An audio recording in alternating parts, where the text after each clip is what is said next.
Chapter 51 बुखार की रात।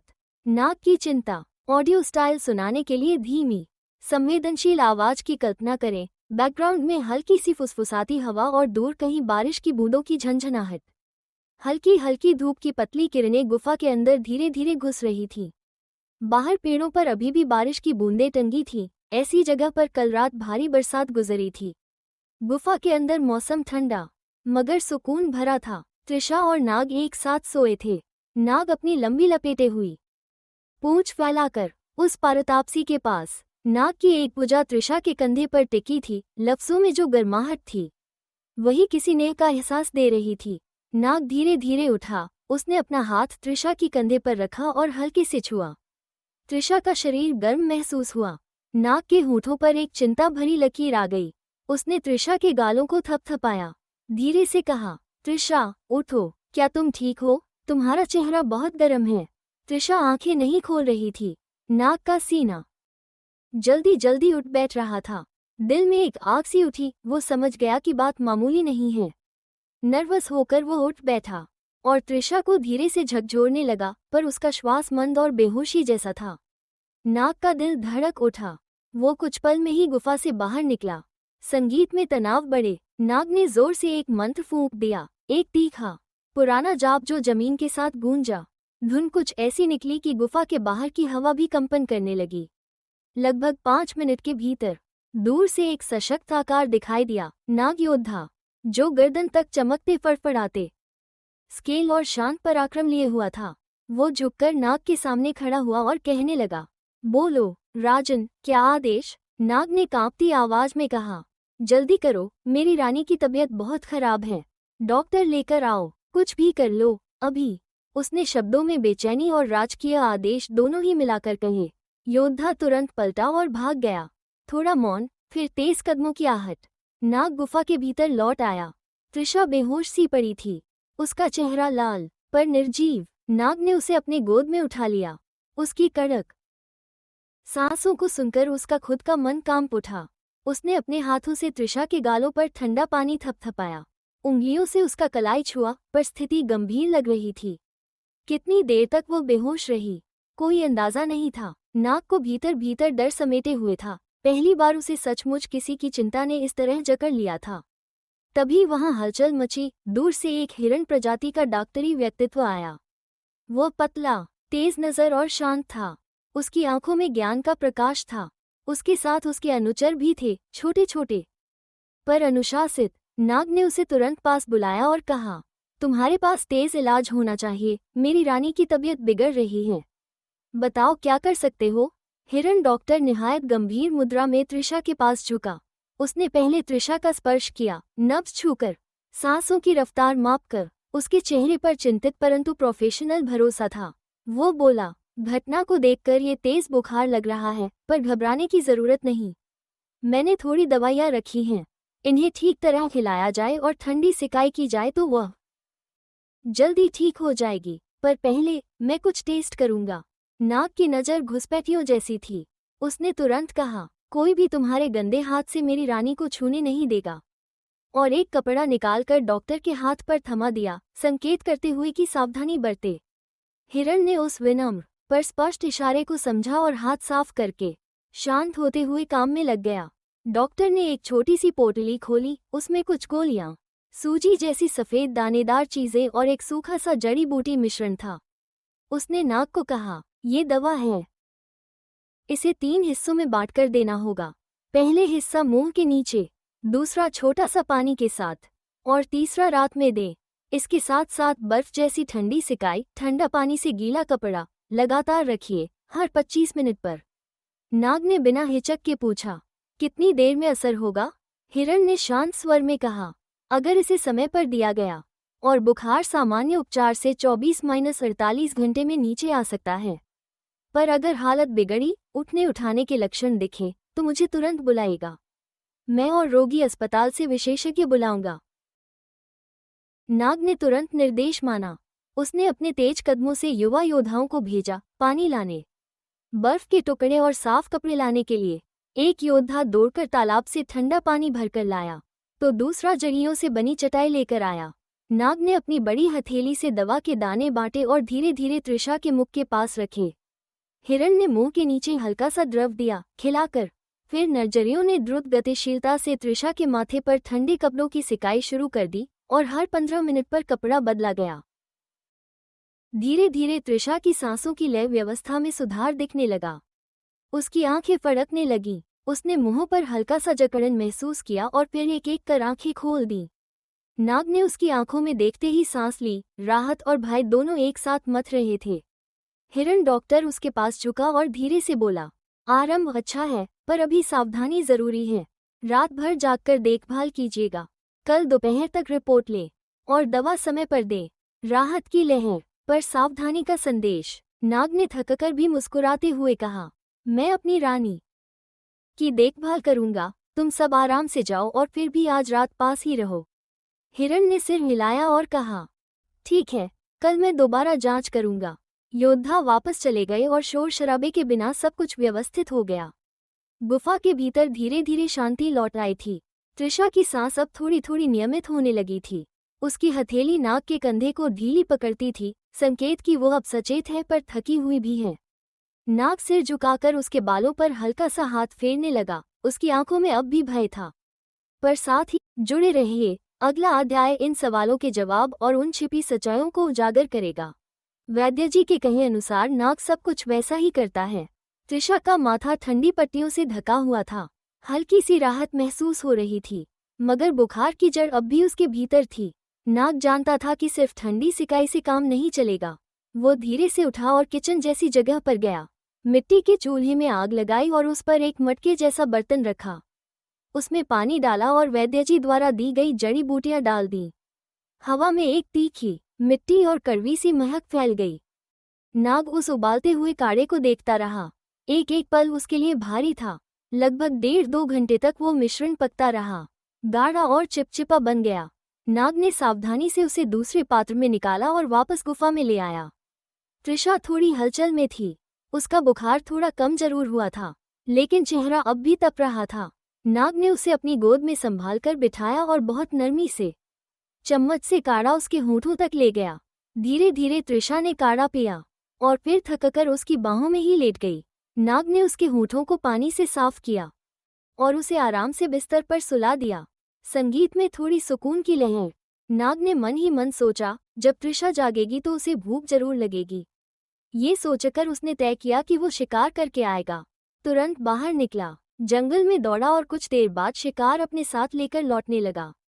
लेकिन जैसे ही गुफा के करीब पहुंचा, उसे अंदर हल्की सी हलचल सुनाई दी। दिल की धड़कन तेज हो गई। उसने शिकार को जमीन पर रखा और बिजली की गति से गुफा के भीतर दौड़ा। नाग की सांसें भारी हो गईं। उसकी आंखें लाल चमकने लगीं। तो दोस्तों, आप क्या सोचते हैं, गुफा के भीतर वो अजनबी कौन था? कोई नया दुश्मन, कोई पुराना साथी, या फिर कोई और रहस्य जो अब सामने आने वाला है? जुड़े रहिए रिबन इन अनदर प्लेनेट के अगले अध्याय के साथ। चैप्टर 52, मछली का इनाम। मछली 1। धीमी सुबह की रोशनी गुफा में छनकर आ रही है। तृषा बिस्तर पर बैठी है। उसका चेहरा अभी भी थकान और हल्की बीमारी से भरा हुआ है। नाग जब तेजी से गुफा के भीतर आया, तो उसे ये देखकर राहत मिली कि कोई अजनबी नहीं, बल्कि उसकी तृषा ही उठ बैठी थी। वो बिस्तर पर बैठी थी, अपना सिर पकड़कर धीरे धीरे दबा रही थी। उसके चेहरे पर दर्द और कमजोरी साफ झलक रही थी। नाग तुरंत उसकी ओर भागकर आया और उसके बाजू में बैठ गया।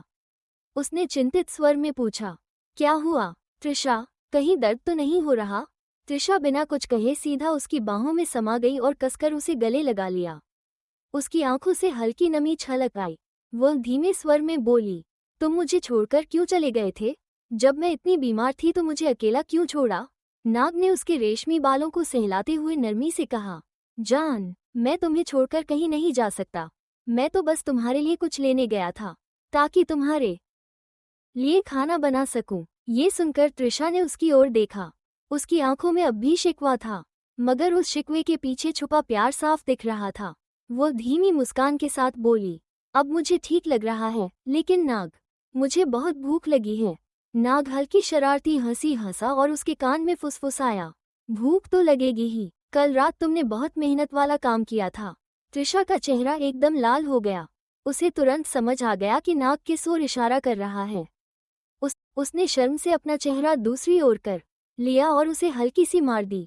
तुम कितने बदमाश हो नाग, उसने मुस्कुराते हुए कहा। अब ज्यादा शरारत मत करो और मेरे लिए जल्दी से कुछ बना लाओ। सच में भूख लगी है। नाग ने उसकी बात मान ली और तुरंत बाहर चला गया। पास ही के तालाब से ताज़ी मछलियां पकड़कर लाया। गुफा के पास ही चूल्हा जलाया और अपने हाथों से उन्हें साफ किया। उसने मछलियों पर हल्का मसाला, नमक और इस बार तीखी मिर्ची भी डाल दी ताकि स्वाद ज्यादा मजेदार बने। जैसे ही मछलियां तवे पर छनकने लगीं, उनकी खुशबू पूरे माहौल में फैल गई। कुछ ही देर में वो लकड़ी के बर्तन में सुनहरी तली हुई मछलियां लेकर गुफा में आया। त्रिशा की ओर देखते हुए बोला, चलो मेरी रानी, उठो और ये स्वाद चखो। त्रिशा धीरे धीरे उठी और उसके हाथ से बर्तन लिया। उसने एक टुकड़ा चखा और उसकी आंखें चमक उठी। वाह नाग, ये तो बहुत ही स्वादिष्ट बनी है। तुम तो सच में कमाल के बावर्ची हो। नाग ने मुस्कुराते हुए उसकी आंखों में झांक कर कहा। अगर अच्छा बना है तो फिर मुझे इनाम मिलेगा ना? त्रिशा ने आश्चर्य से उसकी ओर देखा और शरारत भरे लहजे में पूछा। इनाम? और क्या चाहिए तुम्हें? नाग ने तुरंत अपना चेहरा उसकी ओर झुकाया और अपने गालों को आगे करते हुए कहा। यहीं पर एक मीठा सा चुम्मा। त्रिशा उसकी यह बचकानी हरकत देखकर खिलखिलाकर हंस पड़ी। तुम भी ना, बिल्कुल बच्चे जैसे हो जाते हो। फिर उसने धीरे से उसके गाल पर अपने होठों से एक प्यारा सा चुम्मा दिया। नाग की आंखें चमक उठी और उसके चेहरे पर ऐसा सुकून था जैसे उसने पूरी दुनिया जीत ली हो। उस पल गुफा के भीतर हल्की आग की रोशनी और ताज़ी मछली की खुशबू के बीच दोनों का रिश्ता और भी गहरा हो गया। उंगली से दाहिनी ओर इशारा। तो दोस्तों, आपको क्या लगता है, नाग और त्रिशा की ये छोटी सी मोहब्बत भरी बातें आगे उनके रिश्ते को और मजबूत बनाएंगी या फिर आने वाले वक्त में नई मुश्किलें खड़ी होंगी? जुड़े रहिए रीबॉर्न इन अनदर प्लैनेट के चैप्टर 53 पहला हीरो की वापसी, भेड़िया का चेहरा 1। धीरे धीरे वक्त बीतता गया। लगभग 7 महीने हो चुके थे। इस दौरान नाग और त्रिशा का रिश्ता पहले से भी गहरा हो गया था। नाग हर कोशिश करता था कि त्रिशा हमेशा खुश रहे। वहीं त्रिशा को भी नाग की आदत हो गई थी। उसकी देखभाल, उसका प्यार, उसकी मासूमियत सब उसे बहुत भाने लगी थी। दोनों अब एक दूसरे की जिंदगी का सबसे अहम हिस्सा बन गए थे। इन 7 महीनों में त्रिशा ने अपने घर और जीवन को भी बिल्कुल नया रूप दे दिया था। उसने गार्डन में कई फूल और पौधे लगाए थे। सुबह की ठंडी हवा जब उन फूलों की खुशबू के साथ मिलती तो गुफा मानो किसी छोटे से स्वर्ग जैसी लगती। त्रिशा का शरीर भी अब पहले से और ज्यादा निखर चुका था। वो अब एक लड़की से बढ़कर एक परिपक्व महिला लगने लगी थी। उसके लंबे चमकते बाल और उसकी गहरी मुस्कान नाग को बार बार अपनी ओर खींच लेते थे। नाग का प्यार उसके लिए हर दिन बढ़ता जा रहा था। अचानक की आवाज, अमावस्या, भेड़िया का चेहरा। उस सुनहरी सुबह त्रिशा गार्डन में पौधों को पानी दे रही थी। नाग कहीं बाहर गया हुआ था। तभी उसके कानों में एक अजीब सी आवाज पड़ी। हाउ, वो आवाज बिल्कुल भेड़िए, वुल्फ की थी। त्रिशा का दिल जोर जोर से धड़कने लगा। वो एकदम से रुक गई और घबराकर बोली, ये कैसी आवाज है? कहीं मेरा वहम तो नहीं? वो धीरे धीरे पीछे पलटी और फिर अचानक दौड़ पड़ी गेट की ओर। रहस्यमय भेड़िया 1। गेट पर पहुंचते ही उसकी नजर पड़ी एक विशाल भेड़िया जिसकी चमकती सफेद और हल्की ब्राउन खाल सूरज की रोशनी में चमक रही थी। उसकी आंखों में बिजली सी ताक थी और उसका शरीर किसी भी जानवर से कई गुना बड़ा और ताकतवर। वो भेड़िया सीधी स्पीड से त्रिशा की ओर दौड़ रहा था। त्रिशा की आंखों में आंसू आ गए। उसकी धड़कनें तेज हो गईं, जैसे किसी भूले बिसरे चेहरे को पहचान गई हो। और तभी वो भेड़िया अचानक जोर से चमका और इंसान का रूप ले लिया। जैक की वापसी। वो और कोई नहीं बल्कि जैक था, पहला हीरो। वही जैक जो इतने महीनों से गायब था। वो पहले से भी ज्यादा ताकतवर और हैंडसम लग रहा था। उसके चेहरे की चमक, उसके कंधों की मजबूती, सब कुछ अलग ही आभा लिए हुए था। त्रिशा उसे देखते ही दौड़ी और उसके बाहों में समा गई। जैक ने भी उसे कसकर पकड़ लिया और गोद में उठाकर घूमने लगा। उसकी आवाज कांप रही थी, आई मिस यू त्रिशा, मैंने तुम्हें बहुत याद किया। त्रिशा की आंखों से आंसू बह निकले। वो भी मुस्कुराते हुए बोली, मैंने भी तुम्हें बहुत मिस किया। जैक, दोनों की आंखें भीग चुकी थीं। उनकी दूरी का दर्द उनके हग में घुल चुका था। अधूरी कसक और वादा अनगूठी। थोड़ी देर बाद त्रिशा ने हल्की नाराजगी से कहा, तुम्हें बहुत देर कर दी। जैक, इतने महीने मुझे अकेले रहना पड़ा। जैक ने उसका चेहरा पकड़कर कहा, मुझे माफ कर दो त्रिशा, ये सब मेरी मजबूरी थी, लेकिन अब कभी तुम्हें अकेला नहीं छोड़ूंगा, वादा करता हूँ। त्रिशा ने गहरी सांस लेकर कहा, ठीक है, मैं एक शर्त पर तुम्हें माफ करती हूँ। जैक ने हैरानी से पूछा, कौन सी शर्त? त्रिशा ने उसकी आंखों में झांकते हुए कहा, ये कि अब तुम मुझे कभी छोड़कर इतने लंबे वक्त तक दूर नहीं रहोगे। जैक ने तुरंत कहा, पक्का, कभी नहीं जाऊंगा, हमेशा तुम्हारे पास रहूंगा। जज्बातों की बरसात, दिल फायर। इतना सुनते ही दोनों एक दूसरे को देखे बिना रह न सके। जैक ने हिम्मत जुटाई और अपने होंठ त्रिशा के होठों पर रख दिए।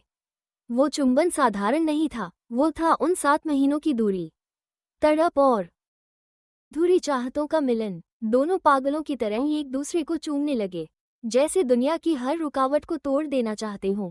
त्रिशा ने अपने पैरों को उसकी कमर के चारों ओर लपेट लिया, ताकि यह पल और गहरा हो सके। जैक उसे कसकर पकड़कर और करीब खींचता गया। उन दोनों का ये पल बता रहा था कि कितना याद किया था उन्होंने एक दूसरे को। दोस्तों, आखिरकार हमारा पहला हीरो जैक लौट आया है। लेकिन अब सवाल ये है, क्या नाग और जैक के बीच त्रिशा को लेकर कोई टकराव होगा, या फिर इन तीनों के बीच कहानी कोई नया मोड़ लेगी? जानने के लिए जुड़े रहिए रीबॉर्न इन अनदर प्लैनेट के अगले अध्याय के साथ। चैप्टर 54, जब दो हीरो मिले, टीयर्स ऑफ जॉय फायर। दोस्तों, अब तक आपने देखा कि जैक आखिरकार लौट आया था और उसकी और त्रिशा की मुलाकात एक बेहद रोमांटिक मोमेंट में बदल गई थी। दोनों का प्यार, हंसी और लंबे इंतजार के बाद आया सुकून। सब कुछ जैसे एक परियों की कहानी जैसा था। लेकिन कहानी का हीरो सिर्फ एक नहीं था, और तभी जो हुआ, उसने माहौल को रोमांटिक से कॉमेडी ड्रामा बना दिया। जैसे ही जैक और त्रिशा एक दूसरे में खोए हुए थे, अचानक कहीं दूर से एक आवाज आई, बस भी करो, मुझे भी सांस लेने दो, अब इतना केस तो हवा भी नहीं सह सकती। त्रिशा और जैक का किस बीच में ही टूट गया। दोनों चौंककर इधर उधर देखने लगे, और तभी सामने खड़ा था नाग, सिर से पांव तक उतना ही हैंडसम, लेकिन चेहरे पर हल्की सी जलन और व्यंग्य भरी मुस्कान। जैक ने तुरंत उसे देखा और होठों पर हल्की मुस्कान लाकर बोला, अरे नाग, तुम्हें देखकर अच्छा लगा, कितने दिन बाद मिल रहे हैं। नाग ने हल्की सी सांस छोड़ी और बोला, अच्छा लगा, पता नहीं वैसे त्रिशा का ख्याल रखा या नहीं, ये तो तुम उससे पूछ लो, पर हाँ, मैं दावे से कह सकता हूँ, मैंने उससे भी बेहतर ख्याल रखा है जितना तुम रख सकते हो।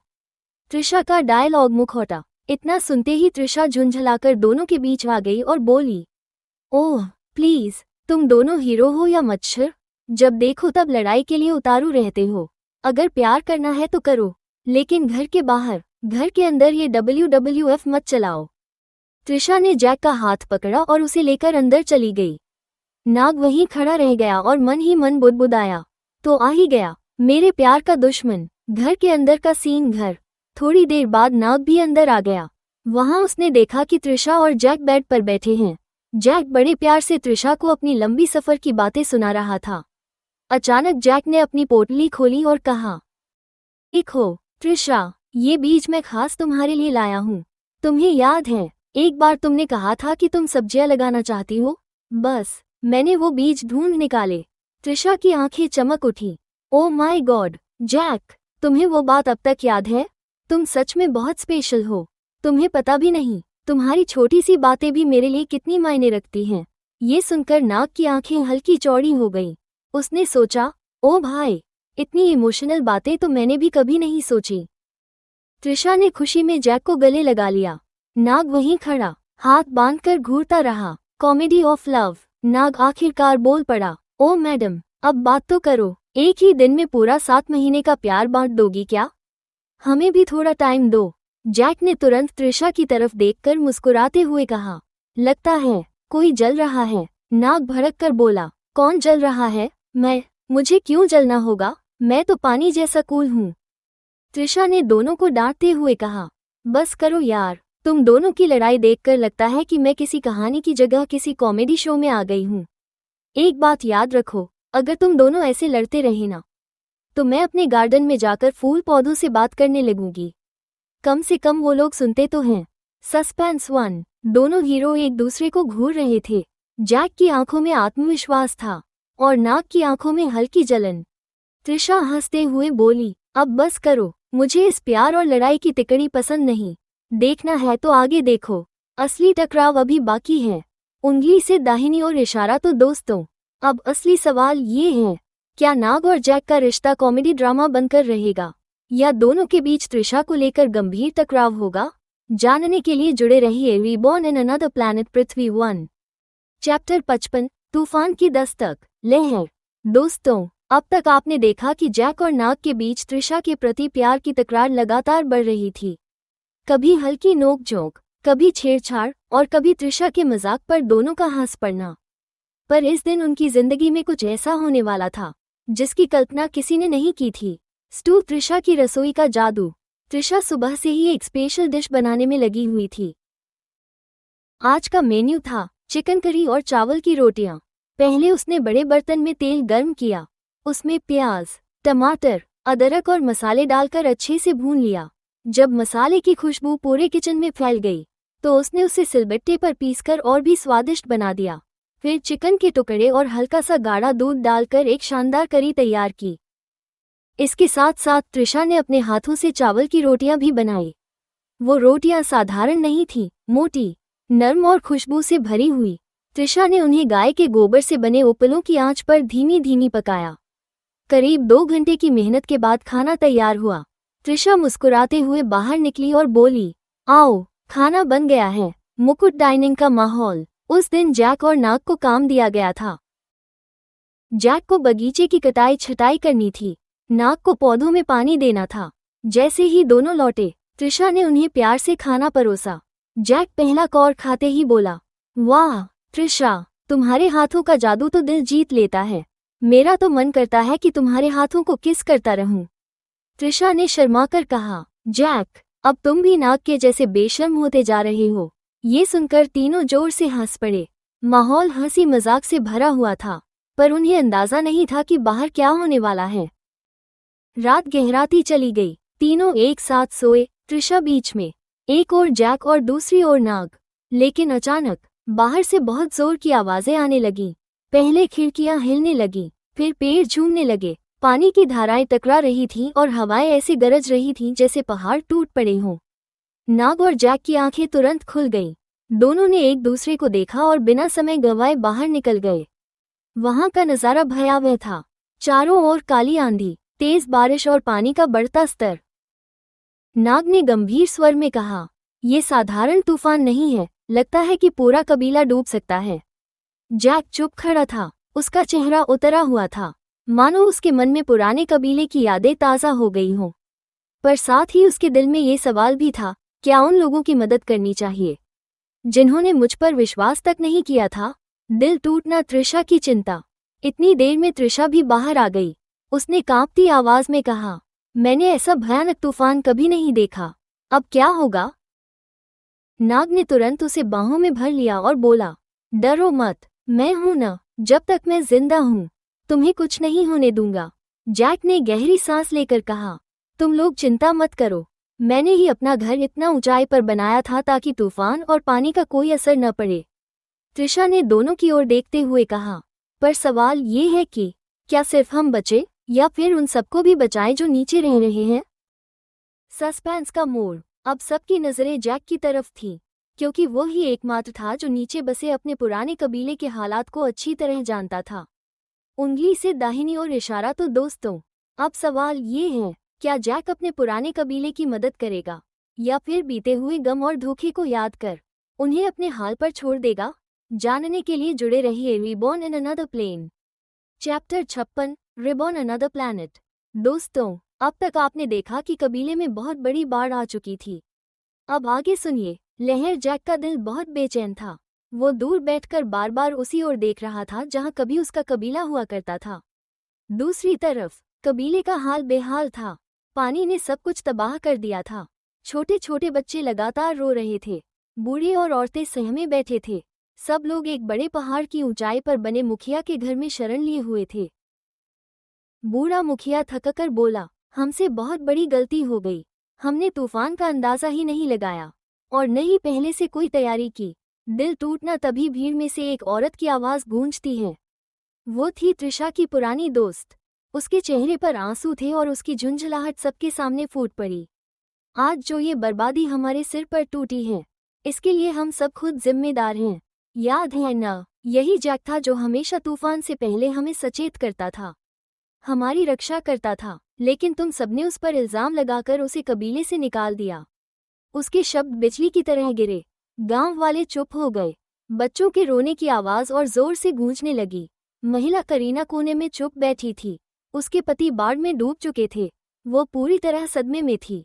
वो जानती थी कि कहीं न कहीं गलती उसी की थी, पर सच मानने की हिम्मत उसमें नहीं थी।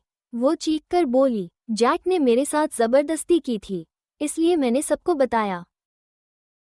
तभी वही दोस्त उसका विरोध करती है। अगर जैक सचमुच ऐसा चाहता, तो जब तुमने खुद उसे कई बार उकसाया था, तब क्यों मना करता? तुम जानती हो करीना, जैक के दिल में कभी तुम्हारे लिए जगह नहीं थी। उसने हमेशा तुम्हें एक बहन की तरह माना। फिर भी तुमने झूठ बोला और सबने उसकी बातों पर भरोसा किया। दिल टूटना, माहौल भारी हो गया। गांव वाले एक दूसरे की आंखों में देखते रह गए। सभी को अपने फैसले पर पछतावा होने लगा। तभी तेज हवा के झोंके से मुखिया का घर हिलने लगा। लकड़ियां चटकने की आवाज आई। लोग घबराकर बच्चों को अपनी बाहों में कसने लगे। लग रहा था कि अब ये घर भी ढह जाएगा। लेकिन तभी हाई वोल्टेज घर अचानक रुक गया। बाहर से एक गर्जना सी सुनाई दी। लोग खिड़कियों से झांकते हैं और देखते हैं कि वन सामने एक विशाल सफेद भूरा वुल्फ खड़ा था, जिसकी आंखें सुनहरी चमक रही थीं। उसकी ताकतवर भुजाएं घर को थामे हुई थीं। कुछ पल बाद वो रूप बदलता है और इंसान में बदल जाता है। वो था जैक, चमकता सितारा। गांव वाले अवाक रह गए। उनकी आंखों में आंसू भर आए। जिसे उन्होंने कभी झूठे इल्जाम में निकाल दिया था, वही आज अपनी जान पर खेलकर उन्हें बचा रहा था। त्रिशा की दोस्त खुशी से चिल्लाई, देखो, जैक लौट आया है, और आज भी वही हमारी ढाल बनकर खड़ा है। गांव वालों के चेहरे शर्म और कृतज्ञता से झुक गए। सबके दिल में एक ही सवाल था, उंगली से दाहिनी ओर इशारा, क्या अब पूरा कबीला जैक से माफी मांगेगा? उंगली से दाहिनी ओर इशारा, क्या वे अपने किए पापों का प्रायश्चित कर पाएंगे? डिज़ी आगे जानने के लिए जुड़े रहिए। Reborn in another planet, chapter 57। दोस्तों, अब तक आपने सुना कि कैसे जैक ने पूरे कबीले को बचाने के लिए अपनी जान दांव पर लगा दी थी। अब आगे सुनिए। पूरी रात और 10 घंटे तक जैक बिना रुके उस बाढ़ और तूफान से लड़ता रहा। वो अकेला खड़ा होकर पूरे गांव वालों की जान बचा रहा था। धीरे धीरे आसमान साफ होने लगा। सूरज की सुनहरी किरणें बादलों को चीरती हुई धरती पर उतर आई और तूफान शांत हो गया। गांव वाले थके हारे मगर सुरक्षित अपने घरों से बाहर निकले। उनकी नजरें उस सुनहरे योद्धा पर टिक गईं। वन जैक, जो पहले से भी ज्यादा ताकतवर और दिव्य दिख रहा था। लेकिन जैक ने किसी की तरफ देखा भी नहीं। वो चुपचाप पीछे मुड़ा और वहां से जाने लगा। तभी गांव वालों ने आवाज लगाई, जैक, रुको। सभी लोग उसके सामने घुटनों के बल झुक गए। आंखों में आंसू लिए हाथ जोड़कर बोले, जैक, हमारी रक्षा करने के लिए धन्यवाद। हमने तुम पर विश्वास नहीं किया, तुम्हें बेघर कर दिया और एक लड़की की झूठी बातों पर भरोसा कर लिया। हमें माफ कर दो। जैक कुछ पल रुका, फिर गहरी नजरों से उनकी तरफ देखा और कहा, मैंने जो किया वो अपने फर्ज की वजह से किया, लेकिन अब मुझे तुमसे कोई उम्मीद नहीं है। तुम मेरे अपने नहीं रहे। अब मैं सिर्फ अपने घर और अपने परिवार के लिए जीऊंगा। इतना कहकर जैक वहां से चला गया। सदाबहार वृक्ष जंगल के उस पार अपने घर पहुंचते ही त्रिशा उसकी ओर भागी और उसे गले से लगा लिया। जैक, तुम ठीक हो ना? त्रिशा की आंखों में चिंता साफ झलक रही थी। जैक हल्की मुस्कान के साथ बोला, मैं ठीक हूँ, पर मेरे दिल की बेचैनी अभी भी खत्म नहीं हुई। त्रिशा ने उसका हाथ थामकर उसे चुप कराया और पास बिठा लिया। सैंड टाइम और कुछ दिन बीत गए। गांव वाले अब भी अपने किए पर पछता रहे थे। इसी बीच एक दोपहर त्रिशा रसोई में काम कर रही थी। सुबह से ही उसे चक्कर आ रहे थे, मगर उसने ध्यान नहीं दिया। और फिर अचानक टक्कर, धड़ाम, वो जमीन पर गिर पड़ी। आवाज इतनी तेज थी कि बाहर लकड़ियां काट रहे नाग और गार्डन में काम कर रहे जैक दोनों के कान खड़े हो गए। वे दौड़ते हुए अंदर पहुंचे और देखा त्रिशा बेहोश पड़ी थी। दोनों घबराकर उसकी ओर भागे। उनकी धड़कनें तेज थीं। क्वेश्चन मार्क, आखिर त्रिशा को क्या हुआ? क्वेश्चन मार्क, क्या वो बीमार है या फिर इसके पीछे कोई और रहस्य छिपा है? जानने के लिए जुड़े रहिए। आकाशगंगा र पे छोटी ई की मात्रा ब पे ओ की मात्रा न इन अनदर प्लैनेट आकाशगंगा। चैप्टर 58। दोस्तों, अब तक आपने पढ़ा कि त्रिशा किचन में काम करते करते अचानक बेहोश हो गई थी। अब आगे सुनिए। मुकुटनाग तुरंत त्रिशा को अपनी गोद में उठाकर बेड पर लेटा देता है। उसका चेहरा चिंता से भरा हुआ था। जैक, जल्दी जा और वैद्य जी को लेकर आओ। नाग की आवाज में बेचैनी साफ झलक रही थी। जैक बिना समय गंवाए अपने पुराने परिचित वैद्य के पास दौड़ पड़ा। लगभग 10 मिनट बाद वो उन्हें लेकर वापस आया। वैद्य जी ने त्रिशा की नब्ज देखी, कुछ देर शांत रहे, फिर मुस्कुराए और बोले, चिंता की कोई बात नहीं, आपकी रानी गर्भवती हैं। ये सुनकर नाग की आंखों में चमक आ गई। वो खुशी से झूम उठा, मानो उसे पूरी दुनिया मिल गई हो। जैक भी वहीं खड़ा था। वो जानता था कि यह बच्चा उसका नहीं, नाग का है, फिर भी उसके चेहरे पर एक संतोष था। आखिरकार वो भी उस बच्चे का दूसरा पिता बनेगा। वैद्य जी अपना आशीर्वाद देकर चले जाते हैं। परिक्रमा करते दिल नाग त्रिशा का हाथ थामकर हल्के से उसके माथे को चूमता है और कहता है, तुम मुझे दुनिया का सबसे खुश इंसान बना दिया। अब तुम मेरे बच्चों की माँ बनने वाली हो। धीरे धीरे त्रिशा को होश आता है। वो चारों ओर देखती है और हैरानी से पूछती है, ये सब क्या हो रहा है? तुम इतने खुश क्यों हो? नाग मुस्कुराते हुए बताता है, तुम माँ बनने वाली हो। त्रिशा, ये सुनते ही त्रिशा हैरान रह जाती है। उसे याद आता है कि पिछले महीने उसकी तबीयत में बदलाव था, पर उसने कभी ध्यान नहीं दिया। अब सब समझ में आ गया था। समय बीतता गया। लगभग 8 महीने हो चुके थे। त्रिशा का पेट अब साफ नजर आने लगा था।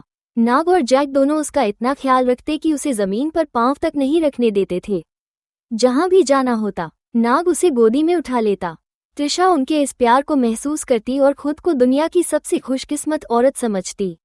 आकाशगंगा और फिर वो रात आ ही गई। रात का समय था। त्रिशा दर्द से कराह रही थी, जोर जोर से चिल्ला रही थी।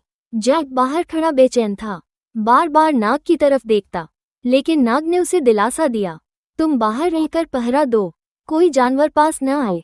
त्रिशा मेरी जान है, उसका ख्याल मैं रखूंगा। जैक ने गंभीरता से सिर हिलाया और बाहर चौकी संभाल ली। सांप नाग अपने असली रूप में आया, एक विशाल नागराज। उसने त्रिशा को अपनी नर्म पूंछ में लपेट लिया, इतना कि उसे आराम मिले, पर सांस लेने में दिक्कत न हो। त्रिशा दर्द से तड़प रही थी। उसकी चीखें गुफा की दीवारों से टकराकर गूंज रही थीं। लगभग 10 मिनट बाद उसकी पीड़ा अपने चरम पर पहुंच गई। और फिर त्रिशा ने एक के बाद एक अंडे देना शुरू कर दिया। वो गिन भी न पाई, पर लगभग 10 अंडे उसके सामने थे। आंखों में आंसू और थकान इतनी कि वो धीरे धीरे बेहोश होकर सो गई। जैक बाहर खड़ा बेचैन था और नाग अंदर से त्रिशा के आंसू और दर्द देखकर टूट चुका था। उस रात ने तीनों की जिंदगी हमेशा के लिए बदल दी। अब सबसे बड़ा सवाल ये था, क्वेश्चन मार्क इन अंडों में क्या जन्म लेगा? क्वेश्चन मार्क और त्रिशा का भविष्य किस मोड़ पर जाएगा? जानने के लिए जुड़े रहिए। आकाशगंगा reborn in another planet. Chapter 59। दोस्तों, अब तक आपने सुना कि त्रिशा ने दर्द और तकलीफ के बीच अपने अंडे दिए। अब आगे सुनिए। सूर्यास्त सुबह की पहली किरणें गुफा के भीतर धीरे धीरे उतर रही थीं। रोशनी त्रिशा के चेहरे पर पड़ी और उसकी पलकों में हलचल हुई। धीरे धीरे उसने अपनी आंखें खोलीं। थकान और दर्द अभी भी उसके चेहरे पर साफ झलक रहा था। वो उठने की कोशिश करती है, तभी हलचल सुनकर नाग और जैक तुरंत अंदर आते हैं। नाग उसके पास बैठकर उसका सहारा देता है और प्यार से कहता है, तुम क्यों उठ रही हो? अभी तुम्हारा शरीर बहुत कमजोर है, आराम करो। त्रिशा धीमी आवाज में कहती है, मैं ठीक हूँ, लेकिन मेरे बच्चे कहाँ हैं? नाग मुस्कुराता है। वो पास रखी एक टोकरी उठाता है और त्रिशा को दिखाता है। उसमें हरे रंग के छोटे छोटे अंडे चमक रहे थे। त्रिशा की आंखों में चमक आ जाती है। वो खुशी से पूछती है, ये अंडे कब फूटेंगे? नाग जवाब देता है, लगभग 1 महीने बाद, लेकिन इसके लिए मुझे उन पर शेक लगाना होगा और इसके लिए मुझे गहरी नींद में जाना पड़ेगा। वरी त्रिशा हैरान होकर पूछती है, गहरी नींद? कहाँ जाओगे तुम? जैक बीच में बोलता है, यहीं पास में, देखो उस कोने में पत्तों के नीचे जो गड्ढा है, वही जगह है। नाग सिर हिलाता है और कहता है, हाँ, मैं वहीं रहूंगा। 1 महीने तक गहरी नींद में सोकर अंडों को सुरक्षित रखूंगा और जब सही समय आएगा तभी बच्चे जन्म लेंगे। त्रिशा की आंखें नम हो जाती हैं। वो धीरे से कहती है, अपना ख्याल रखना, हम दोनों तुम्हारा इंतजार करेंगे। सांप नाग टोकरी उठाता है। धीरे धीरे गड्ढे की ओर जाता है।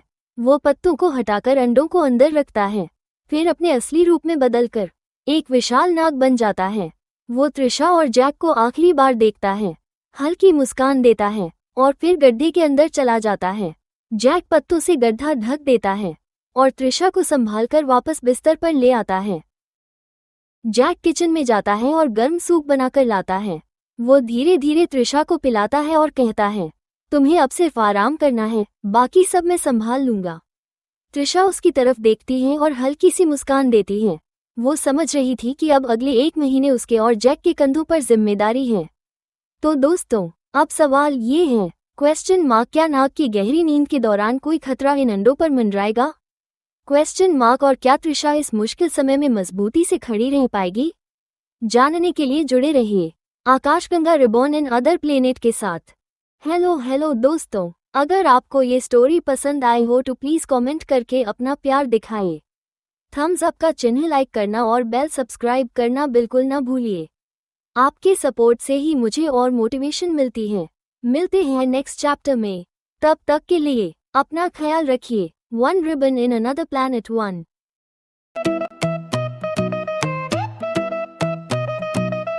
खबर अनजाना दोस्ती पुरानी, दिल में छुपी एक कहानी, नई मंजिलें नए जज्बात, जादू सा है हर साथ। Both reborn in another planet, reborn, the magic never ends.